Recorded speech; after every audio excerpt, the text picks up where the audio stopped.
नाज़रीन अस्सलामु अलैकुम वरहमतुल्लाहि वबरकातुहू।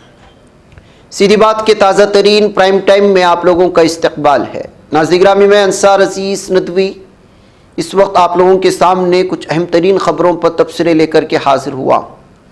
तफसीलात में जाऊँ उससे पहले आपको इत्तिला कर दूँ कि सीधी बात फाउंडेशन की जानिब से हर साल की तरह इमसाल भी गरीब गुरबा में पहाड़ी इलाक़ों के रमज़ान राशन किट्स के तकसीम करने का सिलसिला जारी हो चुका है। मुख्तलिफ़ बस्तियों में काम हो रहा है। इब्तिदा में हम ये काम हमारी जो शनाख्त वाली पहचान वाली दुकानें होती हैं उनसे कर्ज़े हसना के तौर पर लेते हैं और धीरे धीरे उसकी भरपाई की जाती है। लिहाजा आप लोग इसमें ताकि जो है शुरू रमज़ान से ही लोगों को फ़ायदा पहुंच सके और जो है हम लोग इंतज़ार करते रहेंगे तो रमज़ान का आधा महीना गुजर जाता है और बहुत सारी जो ज़रूरतमंद फैमिलियाँ होती हैं, ज़रूरतमंद और मोहताज बेवा यतीम जो घराने होते हैं वो महरूम हो जाती हैं। इस वजह से हमारी कोशिश होती है कि जितना मुमकिन हो सके शुरू के अय्याम में ही उन तक पहुँचाया जा सके, इसलिए कि बस्तियाँ भी बहुत ज़्यादा होती हैं, ज़रूरतमंदों की तादाद भी बहुत ज़्यादा है। तो इस तरह से कर्ज़े हसना के ज़रिए से काम होता है, फिर धीरे धीरे इसकी भरपाई होती है आप लोगों के ताउन से। लिहाजा आप लोग इसमें बढ़ चढ़ कर के हिस्सा लें। रमज़ान के महीने की आमद है और ज़ाहिर सी बात है कि इस महीने में जो है हर आदमी दिल खोल कर के जिनको अल्लाह ने नवाजा है उस एतबार से वो आदमी ले और जो मुतवस्सित तबके के हैं वो अपने हद्दुल मक़दूर जितना मुमकिन हो सकता है इसमें शरीक हों और इन मोहताजों की यतीमों की बेवाओं की ज़रूर आप लोग दुआएं लें। इसके लिए करना क्या है आप लोग जानते हैं, नीचे व्हाट्सएप का नंबर है, उस नंबर पर व्हाट्सएप कर लीजिए और तफसीलात पूछिएगा तो आपको वहाँ पर सारी तफसीलात मिल जाएंगी और इस तरह से आप आगे की कार्रवाई आगे बढ़ा सकते हैं। ये सारी तफसीलात उन नए सब्सक्राइबर्स के लिए हैं जो गुज़िश्ता रमज़ान से इस रमज़ान में हमसे बड़ी तादाद में जुड़े हुए हैं और बाकी जो हमारे कदीम नाजरीन हैं वो तो हर साल इसमें बढ़ चढ़ कर के हिस्सा लेते हैं और जो है ये सारी तफसीलात उनके सामने आती ही रहती हैं। और ये तस्वीरें आप लोगों के सामने रखने का मकसद ये हरगिज़ भी नहीं है कि इसमें नामुनबूद हो कुछ हो, इसलिए कि आजकल जो है भरोसा एतिमाद ये बहुत बड़ी चीज़ होती है। लोगों को पता चले कि उनकी अमानतें सही जगह पहुंच रही हैं, इसके अलावा इसमें दूसरा कोई मकसद नहीं है। ना हमारे दफ्तर का कोई आदमी का चेहरा आपको नज़र आएगा, कोई शख्स वहाँ पर नज़र आएगा, सब वहाँ के जो है लोग काम करते हैं। बहरकैफ नाज़रीन गिरामी आइए इस वक्त आगे बढ़ते हैं और बात करते हैं एक अफसोसनाक हमारी मुस्लिम समाज के लिए। फिर से हमारी दो बहनें वो मुर्तद होकर के गैर से शादी कर चुकी हैं और ये दो सगी बहनें हैं और दो हिंदू भाइयों से मोहब्बत की शादी रचाई है। मुस्लिम ख़ानदान से ताल्लुक़ रखने वाली दो बहनें अपने घरों को मुर्तद होकर के चली गई हैं। इन्होंने हिंदू कज़िन भाइयों से जो रिश्तेदार में भाई हैं उन दोनों से शादी की। वे एक वीडियो जारी करते हुए कहा कि उन्हें अपने ख़ानदानों से ख़तरा है और पुलिस से तहफ़्फ़ुज़ फराहम करने की अपील की गई। ये वाक़या मध्य प्रदेश के ज़िला छतरपुर में पेश आया। नाव गांव इलाके से ताल्लुक़ वाली दो बहनें 9 फरवरी को लापता हो गई थी। घर वालों से उन्होंने कहा था कि वो ATM से रकम निकालने जा रही हैं मगर उसके बाद वापस नहीं लौटी। दूसरी जानिब लड़कियों के अरकान ख़ानदान ने तशवीश का इजहार करते हुए मकामी पुलिस स्टेशन में शिकायत दर्ज कराई। इल्ज़ाम लगाया कि अगवा के मामले में पुलिस मुनासिब तवज्जो नहीं दे रही। उसके ख़िलाफ़ उन्होंने पुलिस स्टेशन के सामने एहतिजाज किया। उधर 15 फरवरी को दोनों मुस्लिम नौजवान ख़वातीन ने एक वीडियो जारी कर दी। उन्होंने बताया कि उन्होंने हिंदू कज़िन भाइयों से अपनी मर्ज़ी से शादी की है और उसमें किसी का दबाव शामिल नहीं है। ज़िला के SP से अपील की कि उन्हें तहफ़्फ़ुज़ फराहम किया जाए और उनके ससुराली रिश्तेदारों को हरासा ना किया जाए। ये भी कहा कि अगर उन्हें या उनके शोहरों के ख़ानदान को कोई नुकसान पहुंचता है तो उसके ज़िम्मेदार वालिदैन और ख़ानदान के अफराद होंगे। पुलिस के मुताबिक दोनों नौजवान ख़वातीन बालिग हैं। इनका कहना है कि उनकी मौजूदा सूरत हाल का पता लगाने की कोशिश की जा रही है। तरबियत ना होने का नतीजा, अपने घर की बेटियों को आज़ादी देने का नतीजा और फिर अलग अलग एतबार से सब कुछ करने का नतीजा इस वक्त हम लोगों के सामने है। दो तरह के सिक्के हैं नाज़रीन किराम, एक है भगवा लव ट्रैप जिसको जो है हम लोग कहते हैं, और दूसरा जो है इस वक्त इंस्टाग्राम और दीगर चीज़ों के ज़रिए से मिलने वाले आज़ादी का गलत इस्तेमाल और घर की जानिब से सरपरस्तान की जानिब से जो है निगाह ना रखने और आज़ादी देने का नतीजा क्या हो रहा है। वो चाहे हिंदू घराने से भागने वाली हिंदू लड़कियां हो या फिर मुस्लिम घराने से भागने वाली मुस्लिम लड़कियां हो, भारत का समाज और सकाफत ये कहता है और ख़वातीन को जिस तरह की आज़ादी जो इस वक्त दी जा रही हो वो भारत के न हिंदू समाज में था न मुस्लिम समाज। लेकिन आजकल के दौर में जो सूरत हाल बनी हुई है, ये सूरत हाल ख़तरनाक हद तक बढ़ती चली जा रही है और मुस्लिम समाज में हद से ज़्यादा तशवीश पाई जा रही है। वजह उसकी ये है कि जो है लड़कियां इस वक्त जो है पढ़ाई के नाम पर, कोचिंग सेंटर के नाम पर, सोशल मीडिया के नाम पर गलत राह रवी का शिकार न सिर्फ हो रहे हैं, वो अपने वालिदैन के ख़िलाफ़ भी बगावत कर रही हैं, अपने ख़ानदान के ख़िलाफ़ बगावत कर रही हैं और वीडियो बना करके वो तौहीन भी कर रहे हैं, ख़ानदान को बेइज्जत भी कर रहे हैं और फिर जो फ़ैसले लिए जा रहे हैं उस फ़ैसले को लेकर के ख़ुद को ही सही साबित करने की भी कोशिशें हो रही हैं। अभी वीडियो वगैरह देखने के बाद अहले ख़ानदान पर, समाज पर, वालिदैन पर, भाइयों पर क्या गुजरेगी ये अलग बात है, लेकिन जाहिर सी बात है कि एक खुल्लम खुल्ला तमाचा भी है उस समाज के लिए, उन सरपरस्तान के लिए जो आज़ादी के नाम पर आज़ादी दे देते हैं अपनी बच्चियों को और उनकी सही तरबियत नहीं करते। यही वजह है कि चीख चीख कर, चिल्ला चिल्ला कर इस वक्त समाज में कहा जा रहा है कि ध्यान रखे, लेकिन कोई समझने को तैयार नहीं है। नाज़रीन गिरामी, भोंगेर जामे मस्जिद जलालपुर की बेहुरमती पर मुसलमानों में शदीद गम गुस्सा पाया जा रहा है। जी हाँ, तेलंगाना के ज़िला यादादरी भोंगेर के बोमारामा राम मंडल के गांव जलालपुर में वाक़े जामे मस्जिद में नामालूम शरपसंदों की जानिब से तोड़ फोड़ और कुरान मजीद की बेहुरमती का इंतहाई संगीन मामला सामने आया है। इस शरंगेज़ वाक़े पर रियासत भर के मुसलमानों में शदीद गम गुस्से की लहर दौड़ गई है और खातियों के खिलाफ फौरी व सख्त कार्रवाई का मुतालबा किया गया है।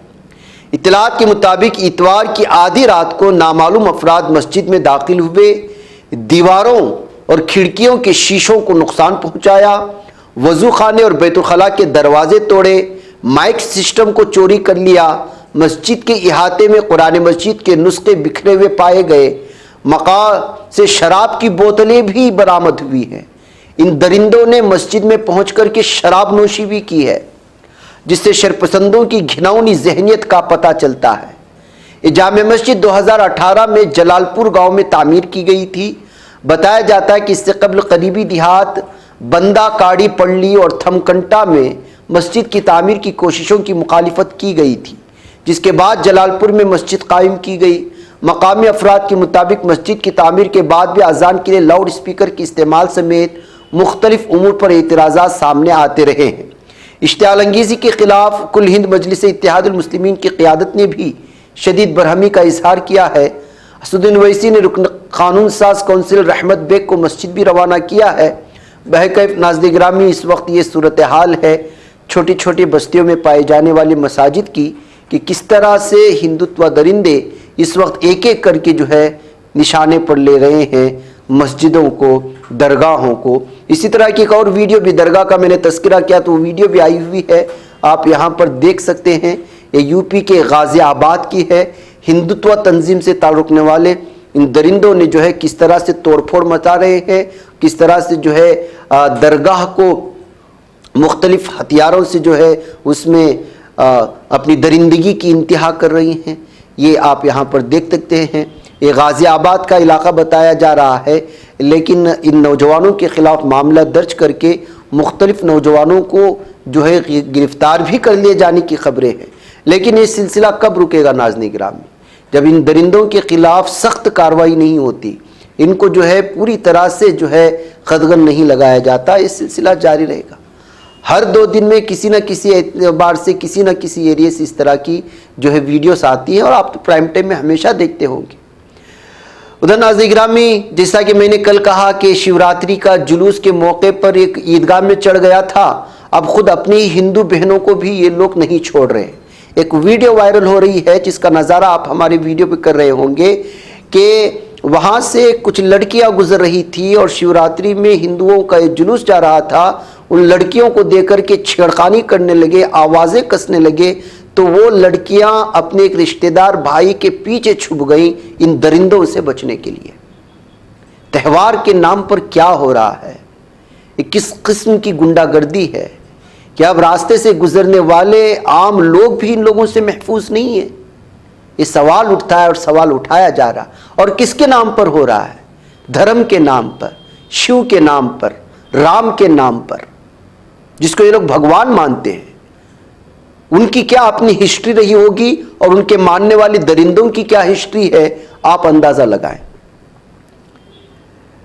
क्या भगवान राम या भगवान शिव इस बात की इजाजत देंगे कि आप उनके नाम पर जुलूस निकालें और किसी ईदगाह और मस्जिद पर चढ़ जाएं, या किसी चर्च पर चढ़ जाएं, या रास्ते में गुजरने वाली लड़कियों के साथ छेड़खानी करें?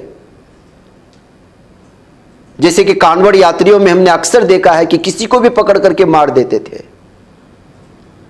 होटल में जाकर के हंगामे मचाते थे। कांवड़ यात्रियों का अपना अलग हंगामा, और यहां पर शिवरात्रि के नाम पर निकलने वाले जुलूस में मौजूद ये लोग सब नशे में होते हैं। असल धार्मिक फॉलोवर ऐसा नहीं करता है, वो चाहे किसी भी धर्म से ताल्लुक नहीं आ रहा हो, कोई भी धर्म इस तरह की चीजों की इजाजत ही नहीं देता है। लेकिन आज धर्म को एक नशे के तौर पर इस्तेमाल में ला रहे हैं, नफरत के तौर पर उसको पेश करने की कोशिश कर रहे हैं। इसमें धर्म ही बदनाम होगा। ये पता नहीं, ये नशेले गंजड़ आदमी जो थोड़ी देर के लिए आते हैं रास्तों में, जहां जाकर के बिखर जाएंगे, लेकिन बदनाम तो धर्म होगा। यही सूरत हाल इस वक्त पूरे भारत में बनाई जा रही है। सियासी लोग इसका गलत फायदा उठाते हैं। अब देखिए, मस्जिद में जाकर के शराब पी करके, कुरान के साथ बेहुरमती, माइक सिस्टम के साथ बेहुरमती, कालीनों के साथ बेहुरमती, तोड़ फोड़, और यहां पर धर्म के नाम पर अपनी ही बहनों के साथ छेड़खानी। ये भारत का वो असली चेहरा है जिसको मीडिया नहीं दिखा रहा है। मीडिया इस पर बोलने को तैयार नहीं है। जाहिर सी बात है कि ये सब कुछ जहां हो रहा है वहां बीजेपी हुकूमतें हैं। वो क्या दिखा रहा है? आज तक की इस क्लिप को देख लीजिएगा। एक जो है पार्टी का तर्जुमान दूसरे पार्टी के तर्जुमान को दल्ला बोल रहा है, और अंजना ओम कश्यप उनका माइक सिस्टम बंद करने पर मजबूर हो जाती है। देख लीजिए, ये अपने आप को टीआरपी में सबसे बड़ा चैनल कहता है और सबसे आगे अपने आप को कहता है, और तमाम पार्टियों के सबसे बड़े बड़े तर्जुमान को डिबेट में बुलाता है, और फिर बुलाकर के उनको ऐसा मौजू दिया जाता है कि वो अपने जातियात और मुगल्लजात और एक दूसरे पर हमला करना शुरू कर देते हैं। तो एक बोलता है कि दल्ले, तो दूसरा बोलता है कि तू और तेरा बाप दल्ला। सुन लीजिएगा। अब उनको पूरा करने दीजिए। हो गया मांगने का समय आ गया। देश से माफी मांगी, कांग्रेस ने ट्वीट देश से माफी मांगी, देश से माफी मांगी। डल्ले कहीं ठीक है? के। गौरव जी, बदतमीज, गौरव जी प्लीज, दल्ला होगा तू और तेरा बाप। गौरव जी प्लीज, गौरव जी आपको रिक्वेस्ट करें प्लीज, नहीं प्लीज प्लीज नॉट वन कीजिए। ये क्या तमीज है? ये क्या तरीका है सर? क्या कर रहे हैं आप लोग? मत कीजिए ना, क्या कर। सबकी आवाज बंद कर रहे हैं प्लीज। ये अपशब्दों का इस्तेमाल करना बंद कीजिए, नहीं तो बहस रुक जाएगी। प्लीज आलोक जी वापस टॉपिक पे। ये हमारी भारत की कहानी है नाज़ने गिरामी। जमीनी सतह पर क्या रियलिटी है और फिर मीडिया में क्या चल रहा है, मैं वो आपको दिखाना चाहता हूं। बैकैफ उधर नाज़ने गिरामी, रामपुर यूपी से एक वीडियो आई है। प्रिंसिपल जोसेफ पर सेक्सुअली असाल्ट का इल्जाम लगा है। बच्चियों के साथ गंदी हरकत करने की वजह से माइनर स्टूडेंट्स के साथ उसके सरपरस्तान आए और पीटना शुरू कर दिया।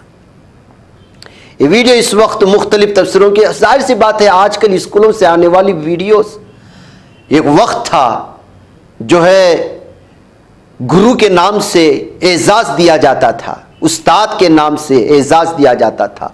उस्ताद को एक अहम तरीन हैसियत और पहचान के साथ वो जब रास्ते से गुजरते तो उसका शागिर्द उनके आगे जाने से भी कई दफा सोचता था। लेकिन आज जब टीचर्स के जहनों में मुगल्लजात भर गई, पढ़ाना उस्ताद क्या है, गुरु और शागिर्द का क्या रिश्ता है, ये सब भूल गए, तो टीचरों ने और इन दरिंदा सिफत जो है मास्टरों ने अपने बच्चों के साथ, अपने पास पढ़ने वाले बच्चों के साथ छेड़खानी की, तो ये रिश्ता ही दरहम बरहम हो गया, तोड़ फोड़ मच गई। और नतीजा क्या निकला? आज ना शागिर्द उस्ताद की इज्जत करता है, ना उस्ताद शागिर्द की इज्जत कर रहा है। ऐसे हजारों वीडियोस आपको मिल जाएंगे और हर दिन कहीं ना कहीं, हमने अभी 2 दिन पहले आपको जो है, बल्कि कल ही प्राइम टाइम में एक सरकारी स्कूल की वो वीडियो दिखाई थी जिसमें बच्चियों के साथ एक उस्ताद जुल्म सितम करते हुए जो है उनको उठक बैठक करवा रहा था और मकाम आफरा आदमी जो है एतराज जता रहा था, तो कहता था कि तुम्हारे बाप का स्कूल नहीं है। ये एक उस्ताद की जबान है अपने शागिर्दों के सामने, जबकि उस्ताद कितनी नरमी के साथ जो है वो अपने शागिर्दों के सामने पेश आता है, क्योंकि जाहिर सी बात है कि उसके पास पढ़ने वाले तलबा उसको देख करके सीखेंगे। उस्ताद को रूहानी बाप कहा गया है और आज ये गंदगी फैलाई जा रही है। वह नाज़रीन में आइए, अब राजस्थान से आने वाली एक खबर आपके सामने जरूर रखूंगा जो आपके लिए मसरूर करेगी, और ये 2 भाइयों की है, मारूफ और मसरूर। जाहिर सी बात है 2 भाइयों ने एक ही वक्त में एक ही किस्म का नंबर हासिल किया है। 2026 सेशन के फर्स्ट एग्जामिनेशन में जेईई मेन में जो है इन्होंने कोटा में, जो मसरूर अहमद खान और मारूफ अहमद खान भुवनेश्वर से इनका ताल्लुक है, और ये दोनों के दोनों जो है जुड़वा भाई हैं, जुड़वा भाई भी हैं, नंबरात भी एक ही किस्म के हासिल किए हैं। तो इस वक्त जो है पूरे भारत में इनकी इंटरव्यूज चल रहे हैं, मशहूर हो रहे हैं।